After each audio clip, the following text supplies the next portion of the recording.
You see how the men's shirt fronts and the bow ties, how they glow more than the women's dresses? Yes. Do you know why? Why?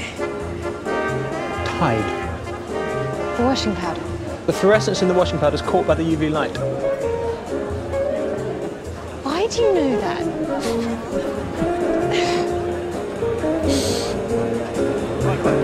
When stars are born and when they die, they emit UV radiation. So if we could see the night sky in the ultraviolet light, then almost all the stars would disappear, and all that we would see are these spectacular births and deaths. I reckon it would look a little like that. Eddie Redmayne, thanks for talking to us. A film, I suppose a role like Stephen Hawking, it's obviously very much about, you know, physical preparation and emotional preparation. But to get the, I suppose, the physicality of it, I mean, did you take any, you know, tips from other actors like, say, Daniel Day-Lewis and My Left Foot, that kind of thing? Do you know, I'd seen My Left Foot, and but I didn't rewatch it for this because when you play a character, you try to be specific to what that person's going through. So really, it was about educating myself on the specifics of motor neuron disease, and I went to a clinic in London and worked with a specialist there and met many people who were suffering from it, and tried to really educate myself on the details of what that experience is. But I then worked with a dancer, a woman called Alex Reynolds, to help find what that physical decline may have been in my body. You know, I suppose coming to this role, and obviously the story with it as well, I suppose maybe there's a temptation to view it, I suppose, in a judgmental fashion, the fact that there was, you know, 3 people in the marriage and so on and so forth. I mean, how did you approach that yourself in terms of the script? Well, to be non-judgmental, like I think it's always a dangerous territory to judge a character you're playing. I mean, what the obstacles that were put in front of Stephen, Jane and Jonathan were so unique and specific. I don't think one can ever judge. What was important for me was that an audience should leave going, I like this person, I see their flaws, I like this person, I see their flaws. What would you do? And what I found interesting is different people's reactions. So, you know, some people react in a very specific way, others in another, to different scenes. Also, as well, the fact that, you know, we were talking about, you know, physicality of the role. I mean, did you speak to Stephen Hawking in any way? I mean, did you about the physicality? About the physicality and just the whole sort of process. I met Stephen about 5 days before we started filming, and so now he has glasses with a sensor here, and he has the screen with the alphabet. Yeah, of course. And this cursor that just goes across the alphabet. So when he moves this, it stops on one letter. So it takes a long time for him to communicate. So when I met him, the interesting thing was, you know, actually maybe in the 3 or 4 hours we spent together, he said maybe 8 or 9 sentences. But one of the things he was specific about was less about the physicality, but about his voice. Yeah. He asked me if I was playing him before the voice machine, and I said yes. And he said, well, my voice was very slurred. And that, at the time, we weren't going to the extreme of the reality of his slurring, because the producers were worried about having subtitles. Yeah. And so after he said that, it meant that I could go back and be, you know, really talk to James, the director, and Anthony, and get woven in the parts of the film where Jane translates for him, because it was important for Stephen that was told authentically. And you know, obviously, you know, you're working, you know, bigger films like, say, for example, Jupiter Ascending. I mean, this is obviously a smaller film. Do you make any distinction between the two, or is it just work? It's just work. I mean, the interesting thing with film, well, with anything, is whatever you're doing, you give yourself fully, and you always hope it's going to be good. And you know, along the way, I've done things that I thought would be great and they aren't great, and then some things which I didn't think would be so good, but you still pour yourself into it and end up being more interesting. There's something there's a sort of alchemy that happens in film that it's why it's such a crapshoot. Why people can't, like, it's a sort of precarious industry, is because you never know quite what's going to work. Just final question: has Stephen Hawking seen the film yet? Yeah, he has. Yeah. Any criticisms or any reviews? I've heard that he's been very kind, but I haven't seen him since he's seen it. But the interesting thing is when we made the film, he owns the copyright to his voice, to the voice we know. So when we made the film, we had used our sort of approximated version of it, and after seeing the film, he offered us his voice, and for me that was the most wonderful thing. But I'm seeing him tomorrow night at the premiere. Cool. So.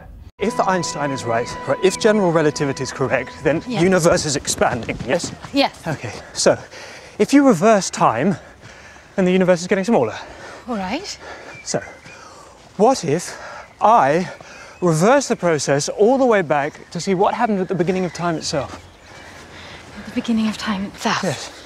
So the universe getting smaller and smaller, getting denser and denser, hotter and hotter as You we... mean wind back the clock? Exactly, wind back the clock. Wind back the clock. Is that what you're doing? You're winding back the clock? That is what I'm doing. Well, keep winding. And you've got quite a long way to go. Keep winding. I don't want to fall in. Well, you've got to get back to the beginning of time. We've got a long way to go. Well, keep winding. Keep winding. A film, I suppose, a role like this that is, obviously very, it's very central to the film, and it's also very much a case of, you're supporting another character. How did you find the dynamic between yourself and Eddie Redmayne? Well, it was all about, for Eddie and I, it was about building up our trust for each other, because we were telling such an intimate love story. You want to feel like you can make mistakes on the day with that person and there won't be any judgment. And so that came from lots of rehearsal time, lots of preparation. We'd both worked with Michael Grandage at the Donmar, so we brought a lot of the techniques that we learned in theatre into the film. And a lot of that is just having time to rehearse, to explore and try things out. But we're also just fortunate we both have very similar ways of working. We both like to do lots of takes, try things out.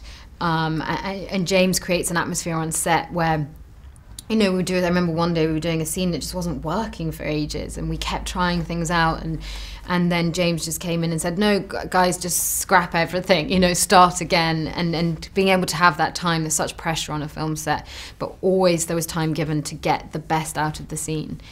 So always it's about working with people who you can collaborate with, and I was very lucky in this situation to have James and Eddie.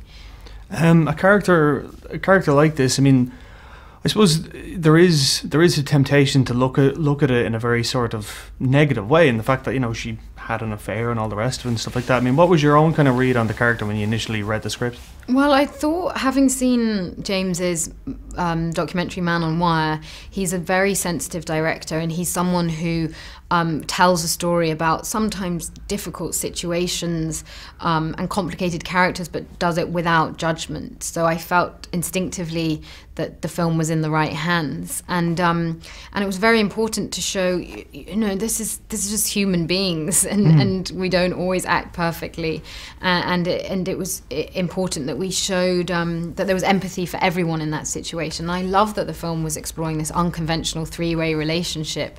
It was very brave of the people, of Jane and Stephen and Jonathan, that was a situation that worked for them, and they were living that despite people talking about them and being slightly judged for that. I sort of loved their bravery in doing that.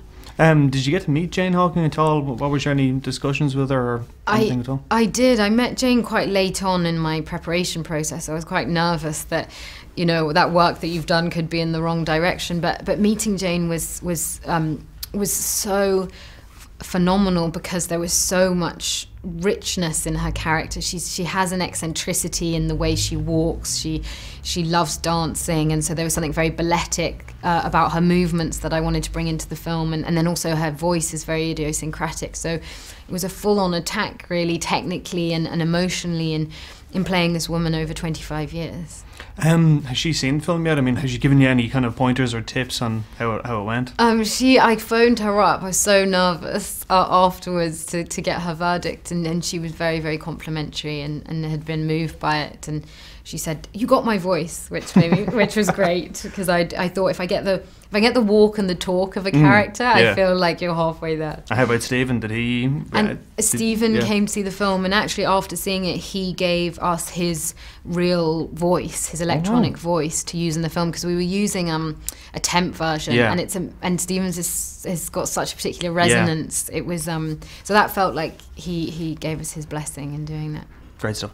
Just final. What are you working on next? I know Amazing Spider-Man, anything like that? Well, I'm working on a film called A Monster Calls, which is directed by Bayona, who made The Impossible with Naomi Watts and the Orphanage, and he's absolutely tremendous. So I'm just in the middle of that now, and that will be coming out in 2015.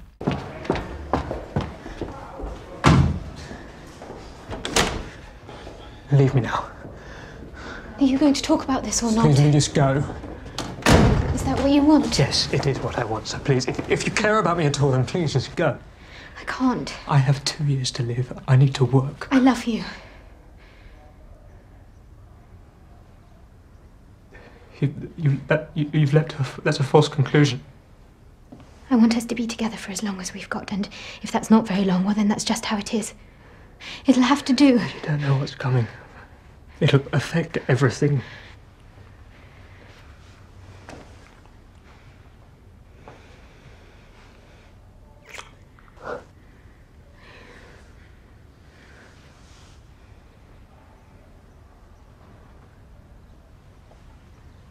Your glasses are always dirty.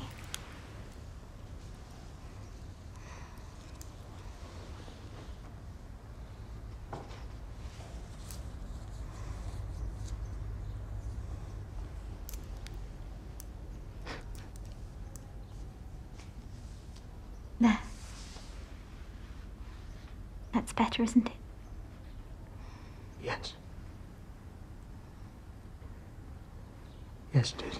One of the interesting things I noticed about The Theory of Everything was that not necessarily that it completely eschewed Stephen Hawking's scientific achievements, it was some more that it almost focused on the emotional highlights of his life rather than the career highlights. What was your decision for that? We say almost focus. It does indeed definitely focus on his relationship with his first wife Jane, and that perspective on his career is the one that's given in the story. And that's what drew me to the film in the first place.